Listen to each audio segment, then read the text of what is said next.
Hello, my name is Ben Fry. This is a homework assignment for my William Woods graduate program, and the homework assignment is basically to estimate and kind of calculate the cost of adding a new sports program to your high school and junior high program. I've chosen to do a boys volleyball program. The rationale kind of behind it, we currently offer football and volleyball in the fall, but our school does a men's kind of for fun league for volleyball, and we actually have quite a bit of interest. This past year, we had 36 kids interested in participating, so I chose to kind of just go off of that fact and kind of go from there and estimate the costs. For the purpose of the video, I'm going to dim the lights down a little bit, so you may not be able to see me very well, but it'll help you to be able to see kind of the numbers and everything that are up on the board behind me. So without any further ado, I will step back, shut the lights off, and get started. So the first thing I did when I went into kind of looking into how much it would cost to get our program going was look at the head coach and the assistant coach's salaries. All of the coaches here at our school district make a set amount if you're a head coach and a set amount if you're an assistant. The only differential is what level you're the head coach or the assistant at. So it may be a little bit hard to see, but our head high school coach for men's volleyball would end up making $4,058, while the assistant makes $2,705. At the junior high level, the head coach would make $2,435, and the assistant coach would make $1,623. Junior high season is quite a bit shorter.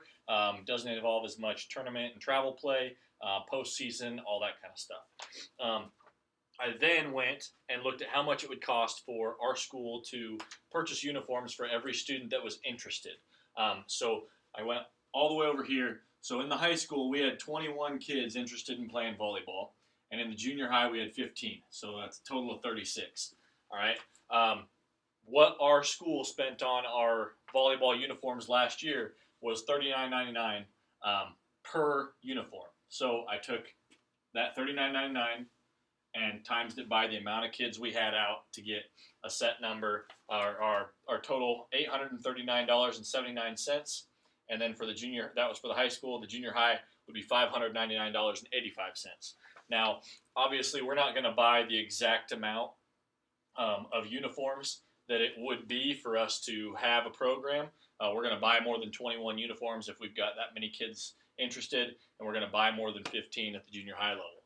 This was just a rough, or not a rough, but this was just an estimate of how much it would cost to have our uniforms and everything paid for at the lowest possible level. So that's $1,439.64 for uniforms. Okay. Then I'll come back to this page here in just a minute.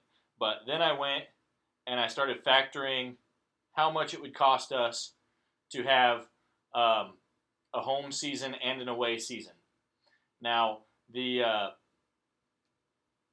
one of the real tricks here was I wanted to make sure we included all of the potential workers that we have. And in our district, none of our supervisors get paid to be supervisors during an event. Ticket takers, nobody gets paid. Our students or our staff is required to participate and to show up and contribute by taking tickets and being a supervisor and that kind of thing. But every high school and junior high event has a paid scorekeeper and a paid scoreboard, and then high school has a paid announcer. So I took all of our high school matches and put a paid announcer in, and then I took the total cost of officials. I added it all together to get these numbers here on the side. So if you look at our first event of the year on August 21st, would have been a fresh soft tournament. Now, tournament, we take 4 officials, and their rate in our area of Iowa is $185 a piece. So you take 4 times 185. The total cost of officials for that tournament alone was $740. Now, not in you factor in as well a scoreboard operator and a scorebook operator. And for the tournaments, we do not have announcers because there's multiple matches going on at a time. So for that first tournament date, it cost us $780 just for that home date. Now, if you go down to the next one, it's just a regular season match. Okay, our high school game against Danville. It's a relatively close team, considered a rival. We don't pay supervisors. We won't pay tickets. We pay a scoreboard, a scorebook, an announcer, and then at the high school level, you're required to have 2 officials, and they make $110 each. Put that in there, $220. So that equaled out to $280 for a regular season game. Now, the junior high was the next one, September 6th. Okay, we don't have an announcer there, so you subtract $20. Junior high officials, you have 2 at $80 a piece, so it's quite a bit cheaper. The total cost of a junior high game at our high school would be $200. So after I went through every home event that we had, and these are from 2018 because that's where I could get the next information from. So this is our 2018 schedule. If you went with every home event that we had in 2018, the total cost of everything minus any additional costs that might come up is $3,500. The one thing I will add, we currently have a women's volleyball program, so there's no need for additional equipment or anything like that expenses. Our high school boys program, our junior high boys program, would use the exact same equipment as the high school girls and junior high girls. The only difference would be that they have to use separate uniforms. So I didn't factor in an additional equipment cost because that was unnecessary. Okay. Then I wanted to make sure to include all of the away dates, all of our travel, and this is where it kind of got interesting.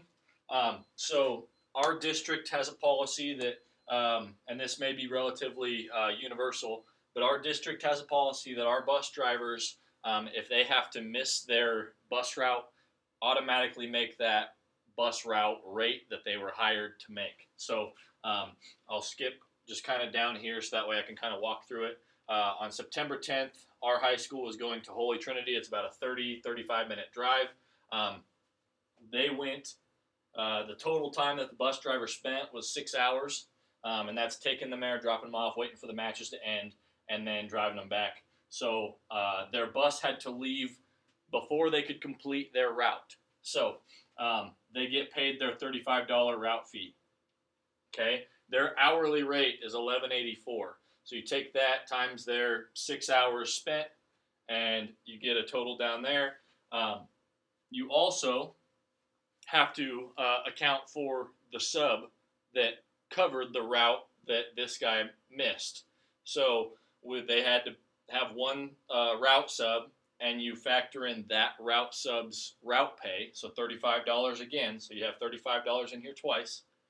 And then all of our drivers are allotted some money for a meal at their location. So this driver spent $11 at the concession stand and was reimbursed for that. So for that one away event, the school spent $152.04 to transport our team to the visiting location. Now, the one thing I didn't get and I struggled with was finding the amount of money that was used to pay for the gas. So that is the one piece of information I do not have as far as transportation goes. But when you take all of the matches from 2018 that we traveled to, tournaments, matches, and then just regular season, that kind of stuff, and postseason, the last one down here is a postseason. You take all of that, and it totals out to $1,834.56. So this spreadsheet actually takes every single event that the high school and junior high programs will have, and it breaks them down into how much it's going to cost for a home event and how much it's going to cost for an away event with an estimation, well, not an estimation, but these are the actual numbers that our bus driver had for the 2018 season. So you can kind of get a rough estimation of what they will be like in the future because our schedule mirrors itself every 2 years. Okay, so after I took this information and the previous information of the coaching salaries, the uniforms, that kind of thing, I was able to come up with these numbers right here. And excuse me, let me get out of full screen there. Right here, you're gonna take into account everything that we've just talked about. Okay, and this is a very broken down, probably missing some information. Okay, but so here you're looking at just the coaching salaries, the high school head coach, junior high head coach, and the assistant at the high school level and the junior high level. Their salaries at our district come out to $10,821. Okay, uniform costs, you count the high school and the junior high uniform costs, $1,439.64. The cost of our home contests, $3,500, and the cost of travel to our away contests, $1,894.56. The total cost of adding the program minus the fuel expense, which I was not able to get, the total cost of adding the boys volleyball program in our district is a rough estimation on my part of $17,655.20. Now, that does not include any sort of membership fees to the conference, any entry fees to tournaments or anything like that. So there are some things missing from here, but this is a really rough estimation, and it's probably almost pretty accurate minus fuel expenses to what it would cost to add a new program, and then season by season you can get a rough estimate of how much it's going to cost you simply based on these two numbers right here. So the $3,500 and the $1,800, you're looking about $5,500 a year for your volleyball program. So you take all that into consideration, and it's actually kind of fascinating to break all this stuff down and take a look at it. I hope that these numbers and me going through it made sense to you. It was a really fun assignment, but it's not something that you think about a ton. In this scenario, the superintendent tasked you with, or tasked me with creating a new program or adding a new program to our school's current activities, and adding a fall sport for us would have been a good stepping point, especially since there's already interest from the boys in the school. So I don't know if it would actually be sustainable because our boys that are interested in it are also football athletes and cross-country athletes. So it's kind of a toss-up as to whether it would work or not. But that being said, this was probably the best choice for me to use because our school is already in a cooperative sharing agreement with with soccer, and the state of Iowa does not, I believe. The other two options that we had were, excuse me just a sec while I pull it up. The other two options we had were lacrosse and field hockey, and our school does not, or our state does not offer those two as sanctioned sports. So I figured I'd go with boys volleyball because it's the only one. It currently is also not a sanctioned sport, but it's the only one that would make sense for our state to add since we already have women's volleyball and our school is already in a cooperative sharing agreement with soccer. So thank you for tuning in and listening, and I hope you got something and were able to kind of get an understanding of what it would be like to add a program to your school. Thank you.